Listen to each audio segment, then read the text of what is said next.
Hello everybody, welcome to KS Hartani Education. I hope you all are doing well.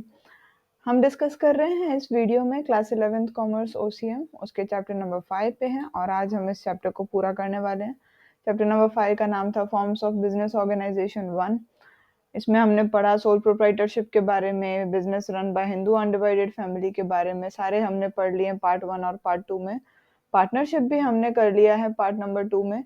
बाकी बचता है अब आपका पार्टनरशिप के टाइप्स ऑफ पार्टनर्स, फिर types of partnership form, registration of partnership form और partnership deed और agreement. इन 4 points को हम इस वीडियो में आज समझेंगे।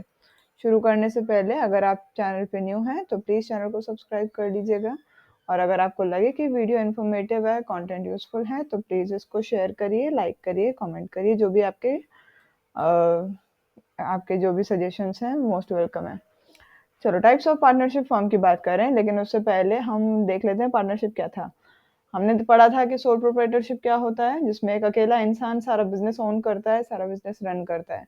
पर उसमें कई सारी प्रॉब्लम्स थी, जैसे एक अकेले इंसान के पास सारी नॉलेज नहीं होगी, सारी स्किल्स नहीं होंगी, सारी एक्सपर्टीज नहीं होंगी, इसीलिए पार्टनरशिप आया। एक अकेले इंसान के पास सोल प्रोप्राइटरशिप में सारे के सारे वो कैपिटल को ज़्यादा इकट्ठा नहीं कर पाएगा, इसीलिए भी पार्टनरशिप आया। तो हमने पार्टनरशिप के बारे में पढ़ लिया है। टाइप्स ऑफ पार्टनर भी हमने पढ़ लिया है। टाइप्स ऑफ पार्टनरशिप फॉर्म अगर देखें टाइम लिमिट के हिसाब से, ये 3 आपके टाइप्स हैं, एट विल, टर्म पार्टनरशिप और partnership form for a specific work. इन तीनों को ऐसे ही हम समझ लें, अगर एट विल का मतलब है अपनी इच्छा से, टर्म पार्टनरशिप फॉर्म मतलब हमने डिसाइड कर लिया ये फॉर्म जो है 1 साल के लिए चलेगी, 2 साल के लिए, एक टाइम उनका डिसाइडेड होता है। और स्पेसिफिक वर्क के लिए होना, इसका मतलब एक ब्रिज बनाने के लिए पार्टनरशिप की फॉर्म खुलना। जैसे ही वो ब्रिज बन जाएगी वो फॉर्म बंद हो जाएगी, ठीक है। फिर आता है अकॉर्डिंग टू लायबिलिटी, उसमें 2 हैं, एक है लिमिटेड और एक है अनलिमिटेड।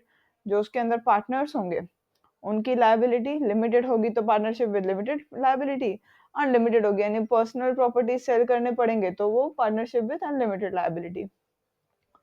तीसरे नंबर का आता है रजिस्ट्रेशन के हिसाब से, मतलब एक हो जाएगा रजिस्टर्ड और एक हो जाएगा अनरजिस्टर्ड। हमने पढ़ा था कि पार्टनरशिप जो है वो रजिस्टर्ड होना वो एडवाइस करते हैं कि आप रजिस्टर करवाइए, लेकिन ऐसा जरूरी बिल्कुल नहीं है, इसीलिए अनरजिस्टर्ड वाले का टाइप आया है। चलो डिटेल में समझे तो टाइम लिमिट से बात शुरुआत करते हैं। एट विल का मतलब इसमें जो पार्टनरशिप है इसका लाइफ स्पैन यानी कितना टाइम ये पार्टनरशिप चलेगी, ये पार्टनर की विश के ऊपर डिपेंड करता है। कोई टाइम लिमिट इसका नहीं होता। फर्म तब तक चलती है जब तक यूनिटी और एग्रीमेंट होता है सबके बीच में। अगर कोई एक भी बोलेगा कि फर्म बंद कर दीजिए तो कानून के हिसाब से उनको फर्म को बंद करना पड़ेगा।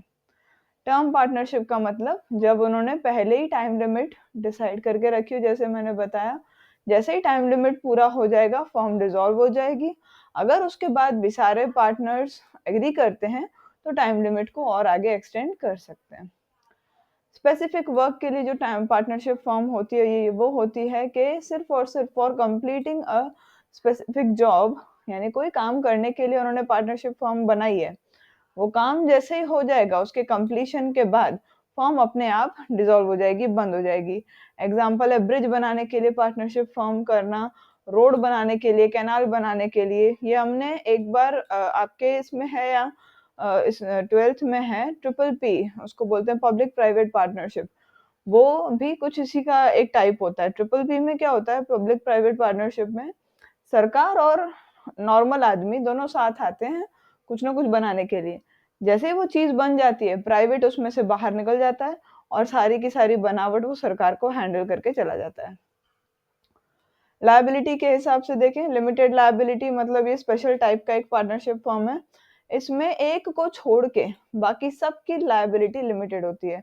और कितनी लिमिटेड होगी, उनके कैपिटल जितनी। सपोज मैंने किसी फॉर्म को खोलने के लिए 1 लाख रुपए दिए कैपिटल, जब भी वो फॉर्म बंद होगी तो चलो वो 1 लाख मुझे वापस नहीं मिलेंगे, लेकिन अगर कर्जे होते हैं तो मैं 1 लाख तक चुकता करूंगी, मतलब 1 और लाख वो मुझसे ले सकते हैं, लेकिन उससे ऊपर वो मुझसे नहीं ले सकते। लेकिन ऐसा एक पार्टनर के लिए नहीं होता। एक पार्टनर के हाथ में अनलिमिटेड लायबिलिटी होती है उसके सर पे। फिर आता है अनलिमिटेड लायबिलिटी वाला, यहाँ पर लायबिलिटी सबके लिए अनलिमिटेड होगी। अगर मान लीजिए असेट से ज्यादा आपके डेट्स हो जाते हैं, आपके कर्जे हो जाते हैं आपके असेट से ज्यादा, तो हर किसी को अपनी पर्सनल प्रॉपर्टी सेल करके भी सारे डेट्स जो हैं वो चुकता करने पड़ेंगे। रजिस्ट्रेशन के हिसाब से बात करें तो एक है रजिस्टर्ड, और कहाँ रजिस्टर्ड होगी? रजिस्ट्रार ऑफ फर्म्स के पास। इस फर्म को बोलेंगे रजिस्टर्ड पार्टनरशिप फर्म। जब कोई पार्टनरशिप फर्म रजिस्टर्ड होती है या करवाते हैं, तो अगर मान लीजिए कर्जा चुकता कर रहे हैं, वो किसी और से पैसे उधार लिए हैं या देने हैं, जो भी है, प्रॉब्लम्स जब भी आती हैं तो वो कोर्ट ऑफ लॉ में जा सकते हैं, मतलब वो अदालत का दरवाजा खटखटा सकते हैं। ज़रूरी नहीं है, अगेन यहाँ पर वही लिखा हुआ है, पार्टनरशिप फॉर्म को रजिस्टर करना ज़रूरी नहीं है, बट एडवाइजेबल है। अनरजिस्टर्ड पार्टनरशिप फॉर्म की बात करें तो जो रजिस्ट्रार के पास रजिस्टर्ड नहीं है, वो ये है अनरजिस्टर्ड। अगर मान लीजिए अब इनका कोई डेट आता है, मतलब कोई इंसान है जो, सपोज मेरी एक पार्टनरशिप फॉर्म है, कोई इंसान है जो मेरे पैसे नहीं दे रहा और मेरी पार्टनरशिप फॉर्म रजिस्टर्ड नहीं है, तो मैं कोर्ट ऑफ लॉ में नहीं जा सकती। अगर रजिस्टर्ड होती तो मैं जाकर के सरकार की या कानून की मदद ले सकती थी। अब बात करें रजिस्ट्रेशन होता कैसे है। रजिस्ट्रेशन जो है पार्टनरशिप एक्ट 1932 के हिसाब से अपने कर सकते हैं। अगेन ये ज़रूरी नहीं है, पर उसके कुछ एडवांटेजेस हैं और डिसएडवांटेजेस भी हैं। अगर आप करवाएंगे रजिस्ट्रेशन तो आप अपने डेट्स चुकता, मतलब जो भी कहीं से भी लेने हैं पैसे, वो आप ले पाएंगे, और अगर आप नहीं करवाते हैं तो आप किसी की हेल्प नहीं ले सकते। तो इसीलिए बोलते हैं कि रजिस्टर करवाना एडवाइसेबल है, आप करवाएं तो आप ही के लिए अच्छा होगा। जिस स्टेट में आपकी फर्म जो है सिचुएटेड होती है, वहीं पर एक रजिस्ट्रार होता है, और वो रजिस्ट्रार और कोई नहीं, एक अपॉइंटेड ऑफिसर होता है। उसको अपॉइंट किसने किया? स्टेट गवर्नमेंट ने किया। रजिस्ट्रेशन के लिए जरूरी जानकारी है जो आपको उनको देनी पड़ेगी सारे पार्टनर्स के बारे में, और एक फॉर्म है जो आपको उनको सबमिट करना पड़ेगा फीस पे करके। अब कौन कौन सी डिटेल्स आपके रजिस्ट्रेशन फॉर्म में आती हैं वो देखें एक बार। Name and address of firm, है ना। फिर आता है ब्रांचेस ऑफ फर्म, यानी कहाँ कहाँ आपके फर्म की ब्रांचेस हैं। Name address telephone number partner का, हाँ, कौन सा पार्टनर किस तारीख को आपके फर्म में एडमिट हुआ, यानी कब वो ज्वाइन हुआ आपके फर्म में। हर किसी का पीएनएल रेशियो क्या है, प्रॉफिट एंड लॉस रेशियो क्या है, उनका कैपिटल कितना कितना है, और फर्म कितने टाइम के लिए आपने बनाई है। ये 7 चीजें जो है ये आपको उनको फॉर्म में लिख के देनी पड़ती हैं। जब भी ये सारी डिटेल्स आप कर देंगे, रजिस्ट्रार जो है आपकी फर्म को रजिस्टर कर देगा और एक सर्टिफिकेट बना देगा। अच्छा, सर्टिफिकेट बनाने को आपने बोला, सर्टिफिकेट बन जाएगा उसके बाद ही आपकी फर्म इनकॉर्पोरेट हो जाती है। रजिस्ट्रेशन करवाने के कुल मिलाकर के 5 एडवांटेजेस हैं। सबसे पहला, अगर आपको किसी और से पैसे आपने उधार उनको दिया और आपको उनसे वापस लेने हैं, तो आप उन पैसों को क्लेम कर सकते हैं अदालत में। दूसरा, अगर मान लीजिए कोई एक पार्टनर ऐसा है, सपोज मेरी ही पार्टनरशिप की फर्म है, 4 लोग पार्टनर्स हैं, मैं हूँ और 4 और हैं, मतलब कुल मिला के 5 हैं। मेरे साथ कोई और ऐसा है जो मेरे लिए सही व्यवहार नहीं कर रहा है, या मुझसे उसने दगा किया पैसों को लेकर के, प्रोडक्शन को लेकर के, तो मैं उस पर्टिकुलर पार्टनर के खिलाफ केस कर सकती हूँ। मैं उसके खिलाफ जस्टिस की डिमांड कर सकती हूँ कि मुझे इसने ये गलत गलत किया है, मुझे इसके खिलाफ जस्टिस चाहिए। मेरा राइट और मेरा शेयर अगर मुझे नहीं मिल रहा, प्रॉफिट में मान लीजिए 1 लाख का प्रॉफिट है, सबका इक्वल शेयर है, 20-20 हजार सबको मिलना चाहिए, फिर भी मुझे 10,000 रुपए मिला, तो भी मैं कोर्ट में जा सकती हूँ। रिटायरिंग पार्टनर जो है वो नोटिस दे सकता है पब्लिक के सामने, और खुद को वो अपनी लायबिलिटी से चुकता कर सकता है। जब फर्म जो है पब्लिक हो जाती है, अगर वो रजिस्ट्रेशन करवा दे तो, मतलब फर्म के बारे में आप सबको बता सकते हो, सब जानते हैं आपके फर्म को, क्योंकि ये रजिस्टर्ड फर्म है। पार्टनरशिप डीड की बात करें तो ये एक रिलेशनशिप है। पार्टनरशिप जो है एक रिलेशनशिप है जो कहाँ से निकल के आती है? पार्टनरशिप डीड से। पार्टनरशिप डीड जो है वो रिटन और ओरल हो सकती है, लेकिन ज्यादा प्रेफरेबल क्या है? रिटन है। अच्छा, पार्टनरशिप डीड कब बनेगी? जब आपकी पार्टनरशिप रजिस्टर्ड होगी। अब यहाँ पर देखो 3 स्टेप्स हैं, रजिस्टर्ड और अनरजिस्टर्ड भी है। एडवाइसेबल क्या है कि रजिस्टर्ड हो। जब आप रजिस्टर्ड करवाएंगे तो आपको पार्टनरशिप डीड बनानी पड़ेगी। पार्टनरशिप डीड फॉर रिटर्न हो सकती है, ओरल हो सकती है, लेकिन प्रेफरेबल यानी एडवाइसेबल क्या है कि रिटर्न होना चाहिए, क्योंकि एक बार चीज आपकी लिखी हुई होगी ना, तो आपकी उस चीज पे आगे चल के कोई ना नहीं बोल पाएगा, कोई ये नहीं कहेगा कि नहीं हमने ये नहीं ये डिस्कस किया था। ठीक है। पार्टनरशिप डीड में कौन कौन सी डिटेल्स इंक्लूडेड हैं उनकी बात करें तो फर्म का नाम और एड्रेस, हर एक पार्टनर का name, address, age, type and telephone number. Type मतलब क्या? अपन ने डिस्कस करे थे कि पार्टनर्स के 6 टाइप होते हैं, nominal partner, dormant partner, sleeping partner, active partner.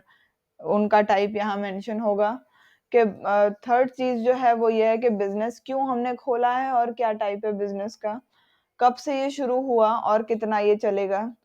Detail of partners, capital, हर इंसान कितना कैपिटल लाएगा, उसको कितना इंटरेस्ट मिलेगा, अगर मिलेगा इंटरेस्ट तो उसको भी मेंशन करो कि हाँ इस पार्टनर को 6%, इस पार्टनर को 10%, ऐसा मेंशन होना चाहिए।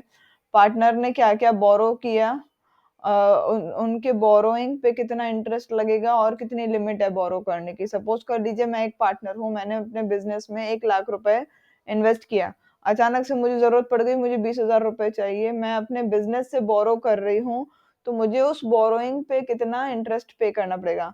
और इस बोरोइंग का भी एक लिमिट होना चाहिए, मतलब ऐसा जरूरी नहीं है कि मैंने 1 लाख इन्वेस्ट किया तो मैं पूरा 1 लाख निकाल सकती हूँ, नहीं।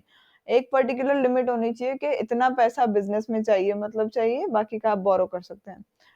अगर पार्टनर आपके फर्म को लोन दे रहा है तो उस पे कितना इंटरेस्ट उसको मिलेगा, प्रॉफिट और लॉस का क्या रेशियो होगा सबके बीच में, कौन क्या काम करेगा। अगर मान लीजिए किसी पार्टनर को सैलरी या कमीशन या कोई और फैसिलिटी मिल रही है, वो डिटेल मेंशन करिए। अकाउंटिंग और बुक कीपिंग आप कैसे करेंगे, उनके क्या क्या प्रोविजंस आप फॉलो करेंगे, वो मेंशन करिए। बैंक अकाउंट और बैंकिंग ट्रांजैक्शन कौन ओपन करेगा और किसके पास ये पावर रहेगी। आपको पता है 4 पार्टनर्स अगर हैं तो चारों 4 की साइन नहीं कर सकते ना, ओनली एनीवन कैन साइन, तो वो पावर किसके पास रहेगी। आप अपने फर्म की गुडविल कैसे वैल्यू करेंगे। इंटरमीडियरी जो है, अगर मान लीजिए आपके फर्म में कोई भी प्रॉब्लम होती है, ठीक है, तो आप उस प्रॉब्लम को कैसे सॉल्व करेंगे। सबके राय में अगर डिफरेंसेस हैं, सब अलग अलग पर्टिकुलर अपना ओपिनियन दे रहे हैं, तो आप उन डिफरेंसेस को कैसे सॉल्व करेंगे, कौन बीच में रहेगा उनको सॉल्व करने के लिए, उसको इंटरमीडियरी कहेंगे, मीडिएटरी कहेंगे। चलो फिर अलग अलग सारे डॉक्यूमेंट्स को साइन कौन करेगा, कौन ऐसा इंसान होगा जो अथॉरिटी होगा सबको साइन करने के लिए। अगर न्यू पार्टनर एडमिट करते हैं तो उसके लिए क्या प्रावधान है, और ओल्ड पार्टनर अगर रिटायर होता है तो उसके लिए भी क्या प्रावधान है, सब बताइए। पार्टनर के क्या क्या अधिकार हैं और क्या क्या उसके काम हैं, ये भी उसमें लिखे होने चाहिए। माइनर पार्टनर अगर आ रहा है तो उसके लिए क्या प्रोविजन है। और लास्टली, जब आपका फर्म डिसोल्यूशन में होगा यानी बंद होने वाला होगा, तब आप कैसे अकाउंट सेटल करेंगे, यानी लिमिटेड लायबिलिटी और अनलिमिटेड लायबिलिटी के बारे में बताना है। ये जो सारी डिटेल्स हैं, ये सिर्फ और सिर्फ पार्टनरशिप डीड में हम बता सकते हैं। अगर पार्टनरशिप डीड नहीं है तो पार्टनरशिप एक्ट अपने आप वहां पर अमल में आ जाता है। मतलब आपने सिंपली ये समझना है इससे कि ये सारी चीजें पार्टनरशिप एक्ट में क्लियरली लिखी हुई हैं, बट अगर आप चाहते हैं कि मैं कुछ अलग इनसे करूं तो आपको ये पार्टनरशिप डीड बनानी पड़ेगी। लास्टली हम डिस्कस करेंगे सोल प्रोप्राइटरशिप और पार्टनरशिप फर्म का डिफरेंस बिटवीन। तो सबसे पहले मीनिंग देखते हैं। कोई भी अकेला इंसान जो बिजनेस को खड़ा करता है, कैपिटल अरेंज करता है, प्रॉफिट और लॉस उसके साथ ही रहता है, मतलब खुद ही वो रिस्क लेता है, उसको बोलेंगे सोल प्रोप्राइटरशिप।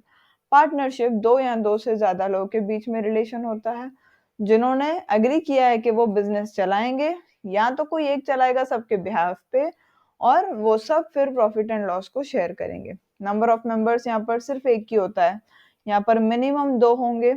कंपनीज एक्ट 2013 के हिसाब से, उसके क्लॉज नंबर 464 के हिसाब से नंबर ऑफ पार्टनर्स 100 से ज्यादा नहीं हो सकते। फाइनली जो अभी लेटेस्ट आपका निकला है कंपनीज एक्ट 2014 में, उसका रूल नंबर एक क्लॉज नंबर 10 है, उसके अंदर उन्होंने बताया मैक्सिमम 50 है, तो इसमें कंफ्यूज अपने को नहीं होना, लास्टली अपना आंसर 50 होगा। कैपिटल ओनर लेकर के आता है, यहाँ पर पार्टनर्स लेके आते हैं जितना उन्होंने पार्टनरशिप डीड के हिसाब से डिसाइड करा है। कोई भी इंसान एक लॉफुल बिजनेस शुरू कर सकता है और यहाँ पर एस्टेब्लिशमेंट ओरल और रिटर्न एग्रीमेंट के हिसाब से होता है। सोल प्रोप्राइटरशिप में क्योंकि एक ही इंसान है तो डिसीजंस बड़ी जल्दी से ले सकते हैं। पार्टनरशिप में क्योंकि एक से ज्यादा लोग हैं तो डिसीजंस लेने में दिक्कत होती है। यहाँ पर सिर्फ और सिर्फ ओनर ही प्रॉफिट और लॉस को बेयर करेगा। यहाँ पर प्रॉफिट और लॉस जो है पार्टनर्स के बीच में डिस्ट्रीब्यूट हो जाता है डीड के हिसाब से। यहाँ पर रजिस्ट्रेशन का कोई प्रोविजन नहीं है, लेकिन यहाँ पर पार्टनरशिप एक्ट बनाया गया है, आपको रजिस्ट्रेशन आप करवाना चाहें करवा सकते हैं, लेकिन कंपलसरी नहीं है। एक ही ओनर है तो सीक्रेट्स मेंटेन हो जाते हैं, यहाँ पर एक से ज़्यादा लोग हैं तो सीक्रेट्स मेंटेन नहीं हो पाते। जब ओनर जो है डिसाइड करेगा तभी वो शेयर ट्रांसफ़र कर सकता है, मतलब जब ओनर की मर्ज़ी होगी कि हाँ, मुझे ये बिज़नेस नहीं चाहिए तो वो अपना बिज़नेस बेच सकता है। यहाँ पर अगर कोई पार्टनर अपना शेयर बेचना चाहे तो उसको सबसे एक कंसेंट लेना ज़रूरी है। सब हाँ बोलेंगे तो ये पार्टनर अपना शेयर बेच पाएगा। बिज़नेस के जितने रिस्क हैं वो सिर्फ़ और सिर्फ़ सोल प्रोप्राइटरशिप में ओनर के होते हैं, जबकि यहाँ पर रिस्क भी सबके बीच में बढ़ जाता है। चलो चैप्टर पूरा हो गया, होपफुली आपको समझ आया होगा। Thank you so much for your patient hearing. Have a good day. नमस्ते।